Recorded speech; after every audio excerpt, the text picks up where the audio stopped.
السلام علیکم ورحمۃ اللہ وبرکاتہ۔ وعلیکم السلام ورحمۃ اللہ تعالی وبرکاتہ۔ اللہ کی پاک کلام کی آخری 10 صورتیں شروع ہیں۔ آج ان 10 صورتوں کی پہلی صورت سورہ الفیل ہم پڑھیں گے۔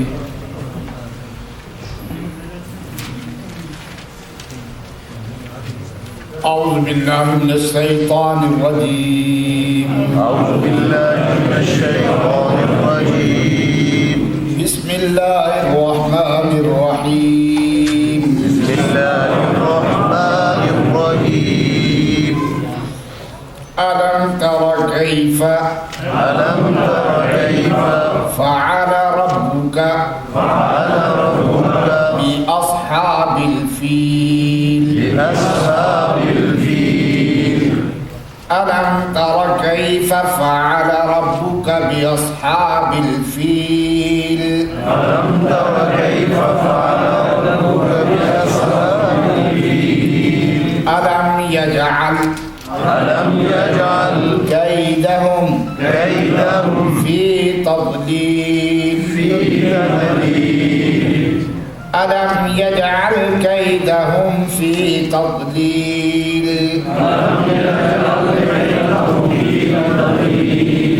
وأرسل عليهم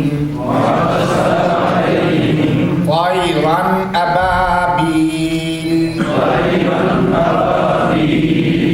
وأرسل عليهم طيرا أبابيل ترميهم بحجارة من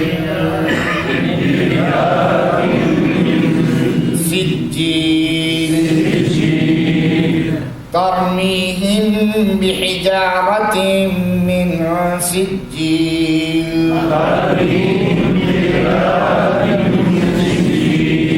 فجعلهم كعصف مأكول فجعلهم كعصف مأكول۔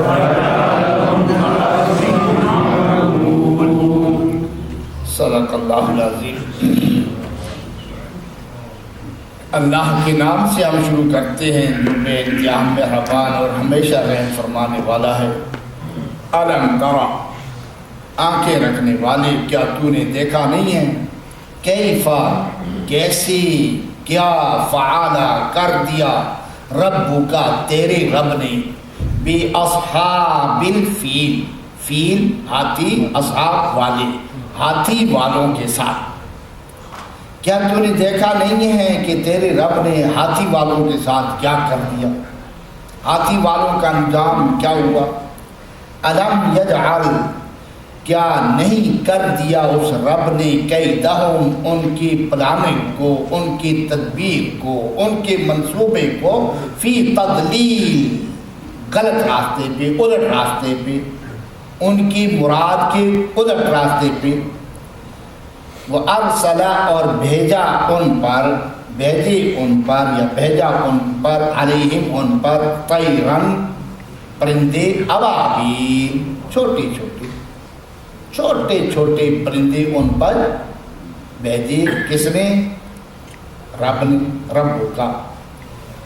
ترمیہم، جو پھینک رہے تھے، پرندے جو پھینک رہے تھے، انہیں مار رہے تھے، انہیں بحجارت، پتھروں سے، من سجیل، جو پکی مٹی سے بنے ہوئے تھے، یعنی پکی مٹی کے کنکروں سے ان کو، کن کو؟ ہاتھی والوں۔ فجعلہم، تو ان پرندوں کی اس سنگ باری کے نتیجے میں جعلا، کر دیا اس تیرے رب نے، ہم ان ہاتھی والوں کو، کا ایسے، کا عصفن جیسے بھوسا، مأکول کھایا ہوا، چبایا ہوا، ریزہ کیا ہوا۔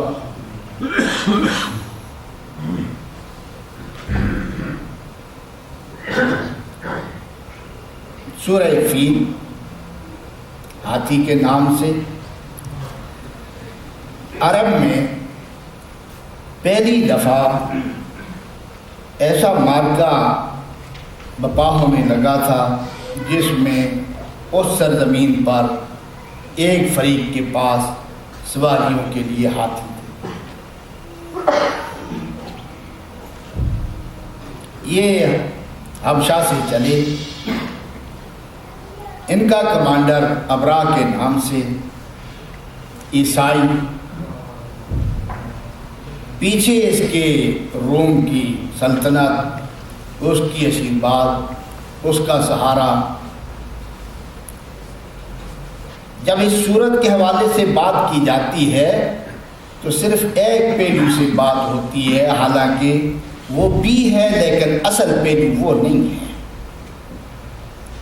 وہ پہلو مذہبی پہلو ہے کہ وہ اس کو طیش آیا اور اس نے گھر بنایا اور بیت اللہ کو ڈھانے کے لیے گیا۔ یہ اپنی جگہ ٹھیک ہے، لیکن اس حملے اور اس پلانے کی، اس مارکے کی اصل بنیاد یہ نہیں ہے۔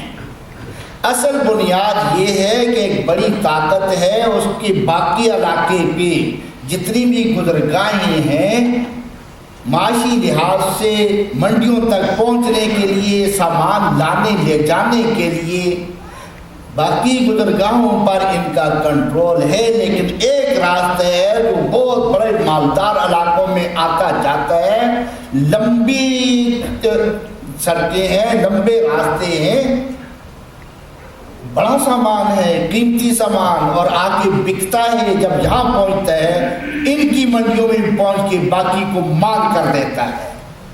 سستا مال بھرپور انداز میں جب پہنچتا ہے تو ان کی منڈیاں مانگ پڑ جاتی ہیں۔ اس لیے اس مذہبی جنون کے ساتھ ساتھ اصل پلان یہ ہے کہ اس مرکز کو ختم کر دیا جائے، مکے کی مرکزیت کو ختم کر دیا جائے۔ مکے والے ان پڑھوں نے جو پلاننگ کر کے چاروں طرف کے راستے اپنے کنٹرول میں کر دیے ہیں، اور بالخصوص بحر ہند کو انہوں نے یک طرفہ اپنے مکمل کنٹرول میں کیا ہوا ہے، اس کو ہم اپنے ہاتھ میں، یہ اصل پلاننگ تھی اقتصادی کنٹرول کے لیے، جو آج بھی چلتا ہے، ہر دور میں چلتا ہے۔ سوائے دینی اخلاقیات کی دنیا میں کوئی بھی کام کسی بھی مسلک اور کسی بھی سیاسی گروپ کی طرف سے کبھی بھی صرف اخلاقیات کی بنیاد پہ نہیں ہوا۔ یہ صرف واحد اخلاقی تعلیم دین کی ہے کہ دنیا کے لیے کوئی قدم نہیں اٹھانا، دنیا کے لیے نہ اپنا پسینہ خون بہانا ہے، نہ کسی اور کو نقصان پہنچانا ہے۔ دنیا کو ٹھیک راستے پہ چلانے کے لیے اخلاقی جھنڈا اٹھا کے تم نے دنیا میں نکلنا ہے، اور پھر اگر کوئی آتا ہے تو پھر میدان میں کھڑے۔ اس لیے یہ یک رخا ذہن ٹھیک نہیں ہے، دونوں طرف سے اس بات کو سمجھنا چاہیے کہ ابرہا نے اپنی جگہ ٹھیک ہے، اس نے بیت اللہ کے مقابلے میں ایک گھروندہ بنایا اور چاہا کہ دنیا میں ہمارا ڈنکا بج رہا ہے تو ہمارے ہی بنائے ہوئے اس محل میں دنیا آ کے عبادت کرے، ہماری شان و شوکت بھی دیکھے اور ہمارے بنائے ہوئے گھر کا تمتراک بھی دیکھے۔ کسی نے اس کو بےعزت کر دیا۔ جو بھی کیا اس میں جانے کی ضرورت نہیں ہے، کس نے کیا، کیا ضرورت ہے اس میں۔ ایسے ہوتے ہیں، ہر دور میں ہوتے ہیں پاگل، دین کے نام پر ایسی حرکتیں کرتے ہیں کہ وہی دین بدنام ہوتا ہے۔ لیکن اس نے لشکر لیا اور پھر ہاتھیوں پہ سوار ہوا اور جا پہنچا منا مزدلفہ کے قریب درمیان، گیا ادھر سے علاقوں سے اعلان کرتے گیا۔ طائف سے اس نے آگے آدمی بھیجے، راستے کے لیے رہنما لیا، اور پھر جب آگے بڑھا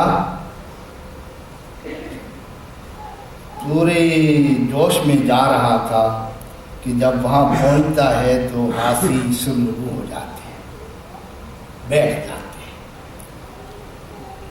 جس ہاتھی پہ وہ بیٹھا ہوا ہے وہ ہاتھی اس کا نام محمود ہے. تو اس ہاتھی کا جس پہ ابرا بیٹھا ہے اس کا نام محمود ہے. وہ کمان کر رہا تھا، لیڈ کر رہا تھا اور وہ بیٹھ گیا. اسے اٹھاتے ہیں تو اگر پچھلی طرف موڑتے ہیں تو وہ چل پڑتا ہے اور آگے کی طرف دوڑانا چاہتے ہیں تو چلنے سے انکار کر دیتا ہے. اس طرح انہوں نے ظالموں نے اس کو بھی مار مار کے زخمی کر دیا، لیکن اس نے بھی قسم اٹھا رکھی تھی کہ میں آگے نہیں بڑھوں گا. اب یہاں یہ عجیب صورت ہے کہ اس کو پڑھنا چاہیے اور مختلف تفسیروں کے حوالے سے پڑھنا چاہیے اور متوازن انداز میں پڑھنا چاہیے. بڑی عجیب صورت ہے پورے قرآن میں کہ جس طرح واقعہ معراج پہ بہت سے لوگ ادھر ادھر کی مارتے ہیں اور بیچاروں کو سمجھ نہیں آتی. جو قرآن کے ساتھ اور قرآن کی پیروی میں اس کے سائے میں نہیں چلنا چاہتے انہیں تو کبھی بھی سمجھ نہیں آئے گی. لیکن اس صورت کے حوالے سے حیرانگی ہوتی ہے کہ جو قرآن کے سائے میں چلنے والے ہیں ان میں سے بھی کئیوں نے اس بات کو اس انداز میں نہیں لیا. وہ کہتے ہیں کہ یہ جو ہے نا جی مکے والے خود پہاڑوں پہ چڑھ گئے تھے اور پھر انہوں نے پرندوں کی طرح اوپر سے پتھر مارے اور ان کے مارے ہوئے پتھروں کے نتیجے میں وہ چکنا چور ہو گئے بھوسے کی طرح. کچھ لوگ ایسے بھی ہیں، لیکن قرآن کی ترتیب بتاتی ہے، الفاظ بتاتے ہیں کہ اس کی ضرورت نہیں ہے. اگر ان کی بات بھی ہو ان کے حوالے سے یہ جتنی بھی اگر کسی دینی آدمی نے بات کی ہے تو غیرت کو سامنے رکھ کے بات کی ہے کہ غیرت، عربوں کی غیرت کے سامنے ہم جب دیکھتے ہیں تو یہ بات سمجھ نہیں آتی کہ کیسے انہوں نے اپنے گھر بھی اور بیت اللہ بھی چھوڑ دیا اور پھر وہ چلے گئے اور انہوں نے کہا خدا جانے اور بیت اللہ جانے ہمیں کیا ہے. انہوں نے فوکس کیا صرف عربوں کی غیرت پر. اب غیرت کے ساتھ وہ سمجھدار بھی تھے.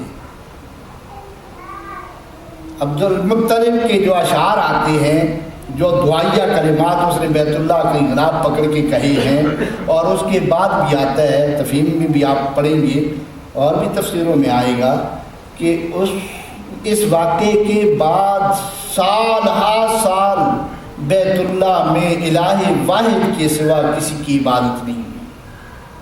اس وقت جب انہوں نے اقرار کیا، بیت اللہ کی غراب پکڑ کے کہا کہ اللہ یہ تیرا گھر ہے، ہمارے اندر سخت نہیں ہے کہ ہم اس کی حفاظت کے لیے کچھ کر سکیں، اب تو ہی جانے اور تیرا گھر جانے.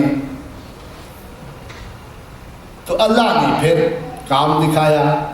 سب نے یہ دیکھا کہ ایسا ہوا ہے تو ان کا ایمان جاگ گیا اور پکا ہو گیا اور کئی سال تک پھر دوبارہ وہاں شرک نہیں ہوا. وہاں عبد المطلب کے جو اشعار آتے ہیں تاریخ میں، وہ اشعار اتنے موحدانہ ہیں اور اتنے یقین پرور ہیں کہ انسان حیران رہتا ہے. وہ کہتا ہے کہ ہر کوئی اپنی چراگاہ کی حفاظت کرتا ہے. میرے اونٹ سے میں جا کے لے آیا، تیرا گھر ہے اور ہم جانتے اور مانتے ہیں کہ تو قادر ہے، تیرے مقابلے میں کوئی بھی نہیں آ سکتا، لہذا اپنے گھر کی حفاظت فرما، ہمارے بس میں نہیں ہے ورنہ ہم کھڑے ہو جاتے. غیرت کے ساتھ یہ سمجھداری بھی ہے کہ میں اکیلا نہیں، میرا پورا کنبہ قبیلہ اور ساری شناخت مل کے یہاں ہم چکنا چور ہو کے ملیا میٹ ہو جائیں گے، نام و نشان نہیں رہے گا.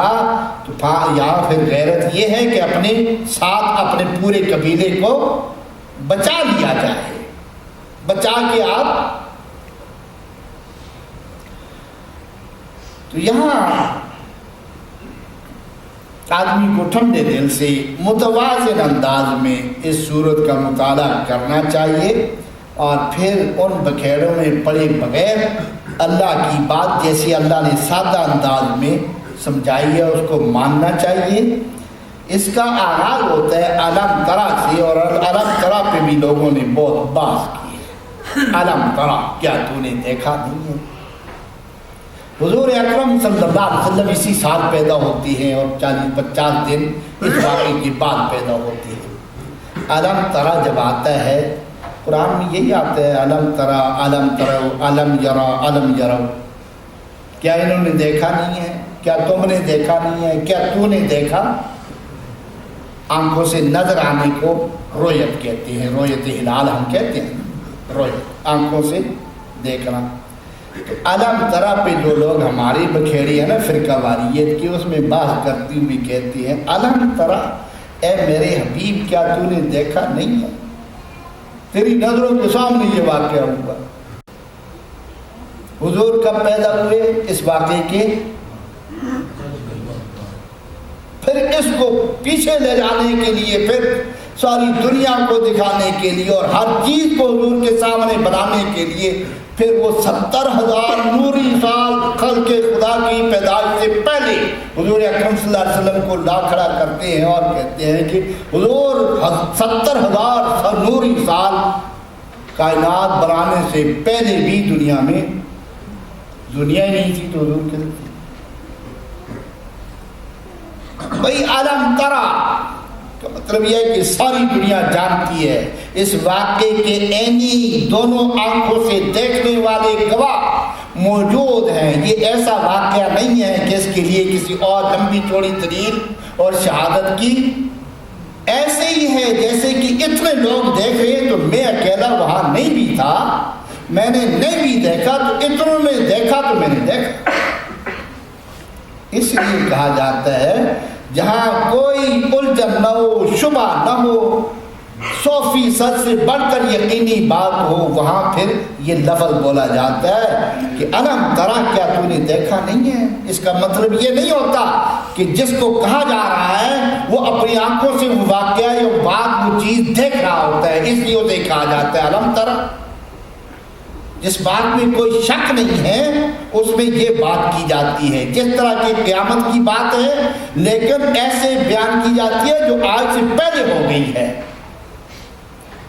اقتربت الساعة وانشق القمر اقترب للناس حسابهم وهم في غفلة معرضون۔ اقتربت الساعة، قیامت کی گھڑی یہ قریب لگ چکی ہے۔ اقترب للناس حسابهم، لوگوں کا حساب یہ سامنے لگ چکا ہے۔ چونکہ قیامت اتنی یقینی ہے جس میں ذرہ سے شک کی بھی گنجائش نہیں ہے، اس کو مستقبل کو ماضی کے سیغے میں استعمال کیا جاتا ہے۔ تو جو بات اتنی یقینی ہو اس کو اس لفظ سے بھی تعبیر کیا جاتا ہے کیا تو نے دیکھا نہیں کہ کیف فعل ربک، کیسے کر دیا تیرے رب نے باصحاب الفیل، ہاتھی والوں کے ساتھ، یہ کیسے کر دیا تیرے رب نے۔ یہ خود بتاتا ہے کہ وہ تعبیر غلط ہے۔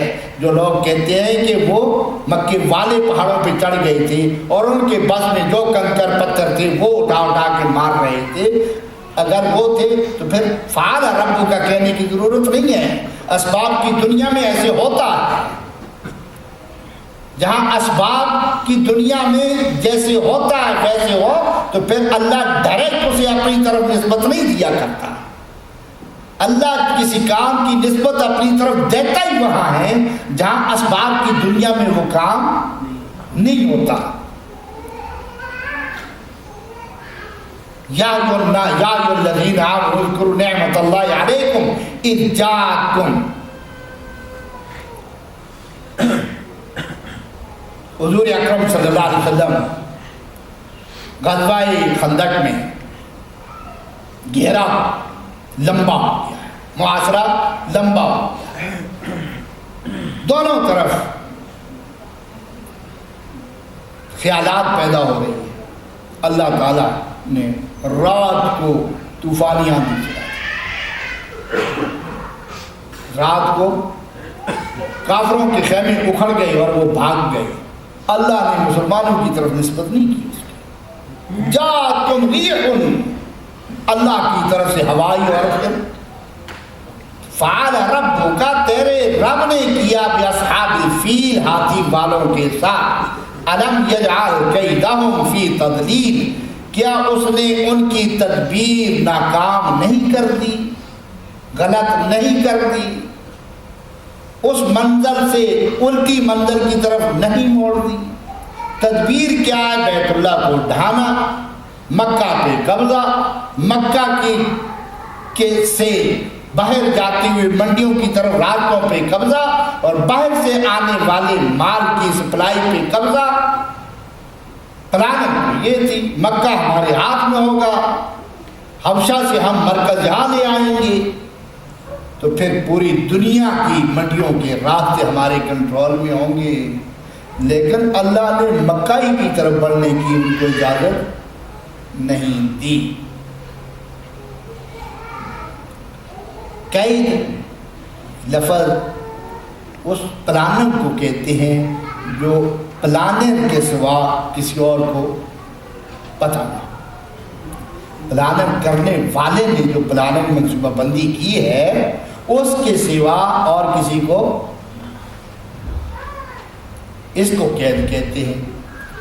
اس کی تدبیر بظاہر جو لوگ ساتھ جا رہے ہیں شاید ان میں سے بھی کسی کو پتہ نہ ہو، ان میں سے بھی سب کو مذہبی جذباتیت کا شکار کر کے اٹھایا گیا ہو کہ تمہاری عبادت گاہ تباہ کی ہے، اس کی بےزتی کی ہے، لہذا ہم نے جا کر اس عبادت گاہ کو تباہ کرنا ہے۔ لیکن اصل پلاننگ کرنے والے کا منصوبہ کیا ہے؟ اس کے ساتھ ساتھ اصل منصوبہ یہ ہے کہ یہاں قبضہ کرنا تاکہ اقتصادی میدان میں ہمارا مد مقابل۔ فرمایا اس کی یہ تدبیر، ان کی یہ تدبیر اللہ نے ناکام کر دی۔ وَأَرْسَلَ عَلَيْهِمْ، ناکام کرنے کا انداز اور طریقہ کار یہ اختیار کیا کہ ارسلہ، اللہ نے بھیجے ان پر طیرن، پرندے۔ انسانوں کو پرندے نہیں کہتے، طائر طیارہ جہاز کو کہتے ہیں، طیارہ جہاز کو کہتے ہیں، طیر کہتے ہیں اڑنے کو، پرندہ اڑتا ہے۔ انسان جہاز میں بھی جائے تو اس کو نہیں کہتے کہ انسان اڑتا ہے، اپنے طور پہ انسان اڑتا ہی نہیں ہے، تو طیر تو کہتے ہیں پرندے کو۔ انسانوں کے لیے طیر کا لفظ کہاں استعمال ہوتا ہے؟ اللہ نے ان پہ بھیجے پرندے ابابیل، چھوٹے چھوٹے ابابیل، چھوٹے چھوٹے ابابیل، جو ہماری ہند کو پنجابی میں جن کو ابابیل کہتے ہیں، تو ضروری نہیں ہے کہ وہی ابابیل ہوں، بلکہ وہ ہیں ہی نہیں۔ اس لیے کہ جب اس کی آدمی تاریخی تفسیر پڑھتا ہے تو کہتے ہیں کہ یہ دو چیزیں اس مارکے میں جو نظر آئیں، موجود تھی، وہ دونوں بعد میں غائب ہو گئی۔ ایک یہ پرندے اسی موقع پہ، عینی گواہوں کی گواہی یہ ہے کہ یہ پرندے عرب میں اسی موقع پہ دیکھے گئے، نہ اس سے پہلے دیکھے گئے نہ اس کے بعد دیکھے گئے۔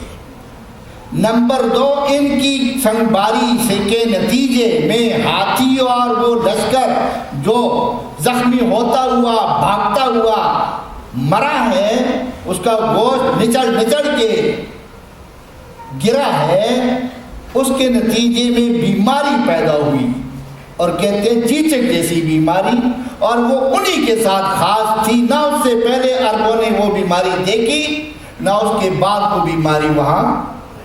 یہ دو چیزیں صرف اس کے ساتھ خاص ہیں۔ پرندے اس سے پہلے بھی نہیں دیکھے، اس کے بعد بھی نہیں دیکھے، تو ابابیل تو موجود ہیں نا، کہ ختم ہو گئے، ہمارے یہاں تو ہیں۔ ابابیل مراد چھوٹے پرندے، بھائی چھوٹے چھوٹے، پنجوں میں بھی کہتے ہیں، پنجوں میں اگر پرندے اٹھا کر کنکر مارے تو کتنا وہ بڑا پتھر ہوگا کہ اس کے نتیجے میں ہاتھی پہ بیٹھے ہوئے کے سر میں لگی اور پھر اس کو چیرتا ہوا ہاتھی سے نکلتا ہوا نیچے گر جائے۔ یہ کیسے ممکن ہے؟ ممکن نہیں ہے۔ وہ ما رمیت اذ رمیت ولکن اللہ رما، اللہ نے کہا کہ جو تو نے مٹھی کو مٹھی بھر کے مٹی اٹھائی اور پھینکی، تو نے پھینکی تو مٹی کہاں تک جا سکتی ہے؟ ہوا سے ادھر ادھر ہو سکتی ہے، زور سے اگر ہوا نہ بھی ہو اور پیچھے سے ہوا ادھر ہی لے جانے والی بھی ہو تو مٹھی میں اٹھائی ہوئی مٹی کے ذرے کہاں تک پہنچیں گے؟ لیکن فرمایا میرے نبی جو تو نے مٹھی میں مٹی اٹھا کر پھینکی تھی وہ اللہ کی طاقت تھی کہ اللہ نے اس کو وہاں تک پہنچایا جہاں تک تو نے پہنچانے کے لیے پھینکی تھی. یہ قرآن میں ہے، یا تو انکار کرتے نہیں ہے، ایسی ہے خامخواہ کی بات ہے، قرآن کے الفاظ. اب یہاں بھی کہتے ہیں، ایک بزرگ کہتے ہیں اللہ معاف کرے، کہتے ہیں ترمیم رمی اس کو نہیں کہتے کہ جیسے انسان پتھر اٹھائے اور مارے.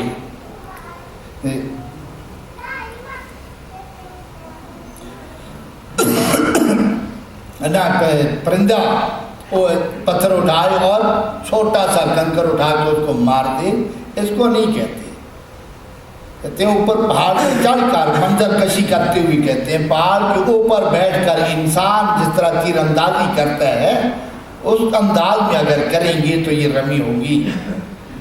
اللہ تعالیٰ کہتے ہیں ہم نے پرندے بھیجے چھوٹے چھوٹے جو ترمیم جو بھی پتھر وہ اٹھا سکتے تھے اپنے پنجوں میں اپنی چونچوں میں مار رہے تھے ان کو بحجارتین پتھروں سے من سجیل جو مٹی کے بنے ہوئے مٹی سے بنے ہوئے چھوٹے چھوٹے کنکر جس طرح ہم آج جاتے ہیں اور حج کے موسم میں کنکر اٹھاتے اور مارتے ہیں چھوٹے چھوٹے. حضور اکرم صلی اللہ علیہ وسلم کے صحابی نے حضور کے لیے آپ کے کہنے پر پتھر جمع کیے تو آپ نے بتایا اتنے ہونے چاہیے. تو اس نے اس طرح کر کے تو آپ کو دکھائے تو حضور نے ان میں سے کچھ چن کے کہا کہ یہ ٹھیک ہے، یہ ٹھیک، یہ بڑے ہیں، یہ مناسب ہے، اور باقیوں کو بھی دکھا کے کہا کہ ایسے ہونے چاہیے. تو پکی مٹی کے کنکر انہوں نے پھینکے اور اس کے نتیجے میں جعلہم اللہ نے ان ہاتھی والوں کو کر دیا ایسے جیسے کہ کھایا ہوا بھوسا، کھایا ہوا چبایا ہوا گرایا ہوا بھوسا. تھے ہاتھی تھے انسان، لیکن جب نتیجہ دیکھا تو یہ مڑ کے بھاگے وہیں سے اور پھر بیت اللہ اڑانے کے بجائے واپسی اگر زندہ بھی مڑ کے بھاگے تھے تو واپسی ان کو حبشہ آنا کسی کو نصیب نہیں ہوا. اب یہاں